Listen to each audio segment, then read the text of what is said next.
Vous vous réveillez le matin, vous sortez et vous dites bonjour à votre voisin. Vous marchez dans la rue et vous voyez un visage familier.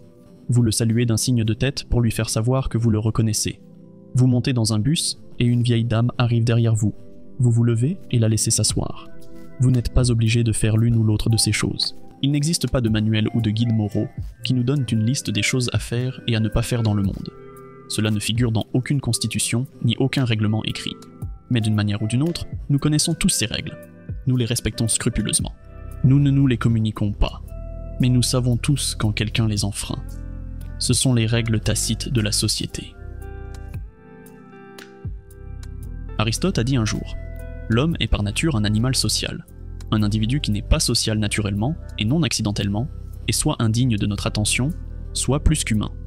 Parce que nous sommes des animaux sociaux, nous dépendons les uns des autres pour tout, y compris parfois pour déterminer ce qui est bien et ce qui est mal. Nous nous réunissons pour créer des sièges de gouvernement, nommer des dirigeants pour contrôler les choses, et nous rédigeons nous-mêmes une constitution. Mais ça, c'est pour les grandes choses. Pour les petites choses auxquelles nous sommes le plus souvent confrontés chaque jour, il n'y a pas de règles ou d'exigences constitutionnelles, juste une compréhension commune de ce qui est juste et de ce qui ne l'est pas. Mais nous n'avons pas toujours raison. En tant que société, nous aimons regarder des images. Elles nous rappellent une époque révolue, elles nous rendent nostalgiques. Et lorsque nous partageons ces photos avec les gens, cela leur donne un aperçu de notre vie, de ce que nous avons vécu, du chemin parcouru et de toutes les choses que nous avons traversées en cours de route. Avant l'avènement des smartphones, nous conservions tous chez nous de grands albums de photos de famille pour les invités. De temps en temps, lorsqu'ils s'asseyaient, nous leur donnions l'album et nous nous retrouvions autour des souvenirs du passé. C'est ce que nous faisons encore aujourd'hui, mais d'une manière différente. Nous nous envoyons souvent des photos à partir de nos smartphones. Nous postons des photos d'époque sur les médias sociaux, et nous tendons simplement nos téléphones aux gens pour qu'ils voient une certaine photo. Mais ensuite, ils commencent à glisser vers la gauche ou la droite pour voir d'autres photos. Nous nous mettons alors en colère. Mais pourquoi ? Parce qu'ils viennent d'enfreindre une règle tacite. Ne glissez pas vers la gauche ou la droite si quelqu'un vous montre une photo sur son téléphone, à moins qu'il ne vous dise qu'il peut le faire. Parce que, contrairement à nos albums de photos de famille, qui sont soigneusement sélectionnés pour montrer les photos que nous sommes à l'aise de montrer les autres, nos téléphones contiennent tout. Des mèmes amusants que nous voulons partager aux photos privées qui ne devraient jamais être vues par quelqu'un d'autre. C'est pourquoi il est important de se limiter à la quantité d'informations que l'autre personne est prête à partager. C'est incroyable quand on y pense. Mais les smartphones sont une invention très récente. Le tout premier smartphone commercial a été commercialisé il y a une trentaine d'années. Mais ce n'est qu'en 2007, avec la sortie de l'iPhone, que les téléphones sont devenus vraiment plus intelligents selon les normes modernes. En si peu de temps, notre société a réussi à créer des règles tacites autour de l'utilisation du smartphone, que nous semblons tous suivre. Avant l'invention des téléphones, nous devions toujours nous rendre visite à l'improviste. Mais depuis que les téléphones ont fait leur apparition et que les textos sont devenus monnaie courante, nous avons créé une nouvelle règle tacite. Normalement, on ne se rend pas chez les gens sans leur envoyer un SMS ou les appeler pour les prévenir. Bien sûr, les membres de la famille et les amis très proches sont souvent exemptés de cette règle.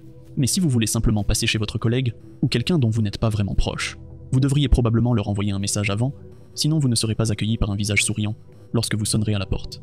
En tant qu'êtres humains, nous ne communiquons pas seulement avec nos mots, mais aussi avec nos actes. En fait, comme le dit le proverbe, les actes sont plus éloquents que les mots. Lorsque nous nous parlons, nous sommes attentifs aux gestes, aux mouvements des mains, à la proximité, au langage corporel. Souvent, cela nous aide à savoir exactement où nous en sommes dans une conversation. La personne semble-t-elle intéressée ? A-t-elle l'air confuse ? Tout cela, c'est pourquoi il est considéré comme impoli de regarder l'écran de son téléphone lorsque quelqu'un vous parle, même si vous l'écoutez sans trop vous concentrer. Les gens veulent pouvoir vous regarder dans les yeux lorsqu'ils vous parlent. Dans le même ordre d'idées, il est également considéré comme impoli de laisser ses écouteurs dans l'oreille lorsque l'on parle à quelqu'un. Ce point est devenu encore plus important depuis que les oreillettes sans fil ont fait leur apparition. Parce qu'ils sont minuscules et confortables, il est facile de les laisser dans ses oreilles, même lorsqu'on parle à quelqu'un. Mais en tant que société, nous nous sommes mis d'accord pour dire qu'il est beaucoup plus respectueux d'enlever les écouteurs pour que les gens ne pensent pas qu'ils doivent crier pour se faire entendre. Dans les transports publics, les gens n'ont souvent aucun respect pour l'espace personnel. Et honnêtement, la plupart du temps, ce n'est pas vraiment de leur faute. Il y a juste très peu de place à partager pour tout le monde. Nous avons appris à comprendre ces choses, mais il y a tout de même des limites à ne pas franchir. Quelle que soit la distance qui vous sépare de quelqu'un, ne regardez pas son téléphone. Comme je l'ai déjà mentionné plus haut, les téléphones contiennent généralement des informations très privées et sensibles, dont certaines que vous ne voulez vraiment pas voir. Et regarder dans le téléphone de quelqu'un d'autre est un moyen sûr d'être témoin d'un événement inoubliable. En parlant de smartphones et de transport public, il y a une règle tacite que j'aimerais que plus de gens suivent. Ne mettez pas de musique sur vos haut-parleurs dans un petit lieu public, comme une salle d'attente ou un bus. Même si vous trouvez cette chanson géniale, tout le monde ne l'aimera pas. Et même si tout le monde l'aime, certaines personnes peuvent avoir passé une journée difficile et vouloir s'asseoir en silence, pour faire une pause et se recueillir. Nous devrions leur donner la possibilité de le faire. Si vous voulez écouter de la musique pendant votre trajet, achetez une paire d'écouteurs. De même, ne pas prendre d'appels personnels en public est une autre règle tacite très populaire. À moins qu'il ne s'agisse d'une urgence, personne n'a vraiment envie d'entendre la conversation que vous avez avec votre petit cousin perdu de vue depuis longtemps, ou tous les potins de bureau que vous raconte votre collègue. Et si vous devez prendre l'appel, il est préférable de trouver un endroit un tant soit peu privé, ou de réduire votre voix au strict minimum pour éviter les regards désobligeants des personnes qui vous entourent. Lorsque quelqu'un vous chuchote quelque chose, c'est une règle tacite de chuchoter ou de lui répondre, car le plus souvent, il chuchote parce qu'il ne veut pas que quelqu'un d'autre entende votre conversation. En tant qu'êtres humains, nous racontons beaucoup de mensonges. Parfois, nous mentons pour nous sentir mieux. Parfois, nous mentons pour protéger les sentiments des autres. Parfois, nous mentons pour impressionner les gens. Parfois, pour mieux s'intégrer dans certains espaces sociaux. Quelle que soit la raison qui vous pousse à mentir, la vérité est que nous mentons beaucoup. Et pour l'essentiel, nous l'avons accepté en tant que société. Toutefois, en règle générale, il y a deux personnes à qui il ne faut jamais mentir. Votre médecin et votre avocat. Heureusement, ces deux personnes sont également tenues par la loi d'emporter vos vérités dans la tombe, de sorte que vous n'avez pas à craindre que vos secrets soient révélés. Pour éviter que les gens ne mentent inutilement juste pour sauver la face, il y a aussi des questions que nous ne posons pas.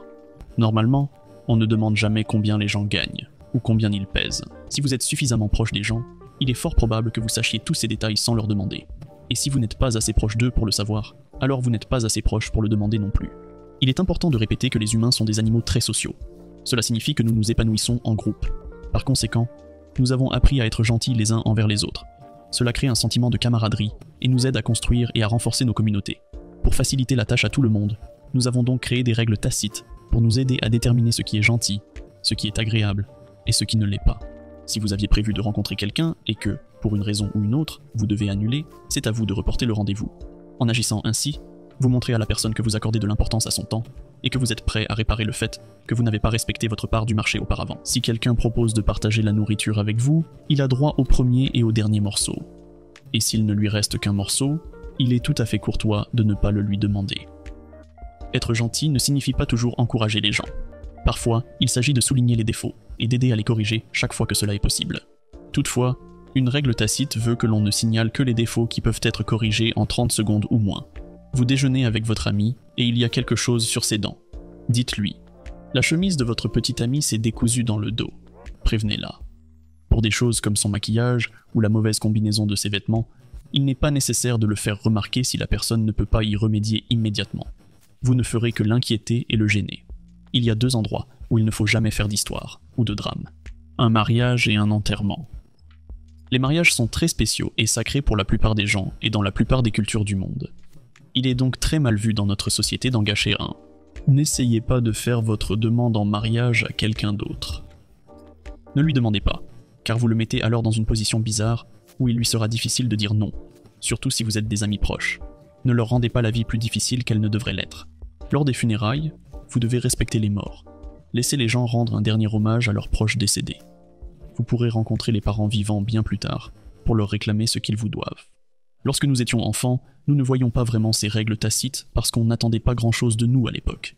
Certes, on nous a peut-être appris à être gentils avec les étrangers et respectueux envers nos aînés.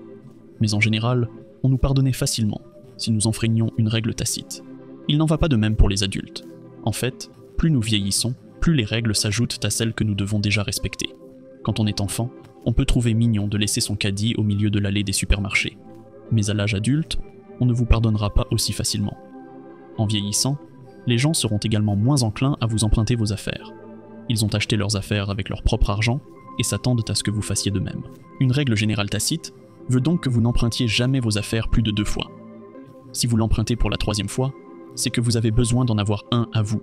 Lorsque vous commencez à vivre seul, vous devez acheter des choses importantes comme vos meubles, vos ustensiles de cuisine et vos appareils sanitaires. Cependant, il y a une chose que vous ne devez jamais oublier, la ventouse. Il s'agit là d'une des seules règles tacites qui ne concernent que l'intérêt personnel. Il faut toujours acheter une ventouse avant d'en avoir besoin. Lors de votre premier jour de travail, on vous explique généralement comment fonctionne l'entreprise. On vous confie un ensemble de tâches et de responsabilités, et on vous informe sur la culture de l'entreprise. Les choses que vous avez le droit de faire, et celles que vous n'avez pas le droit de faire. Toutefois, il y a certaines choses qui ne figurent pas dans le discours d'orientation. Par exemple, ne faites pas cuire de poisson ou quoi que ce soit qui puisse sentir mauvais dans la cuisine du bureau. Être gentil avec le personnel moins qualifié, comme les concierges et les agents de sécurité. Et attendez que tout le monde soit descendu de l'ascenseur avant d'y monter. Ce sont des règles comme celle-ci qui nous unissent en tant que société. Si tout et chacun était inscrit dans une constitution, nous vivrions comme des robots. Mais en fait, c'est déjà le cas. En laissant un grand nombre de ces règles inexprimées, nous sommes en mesure de les suivre plus naturellement. Parce qu'il vaut mieux ne pas dire certaines choses.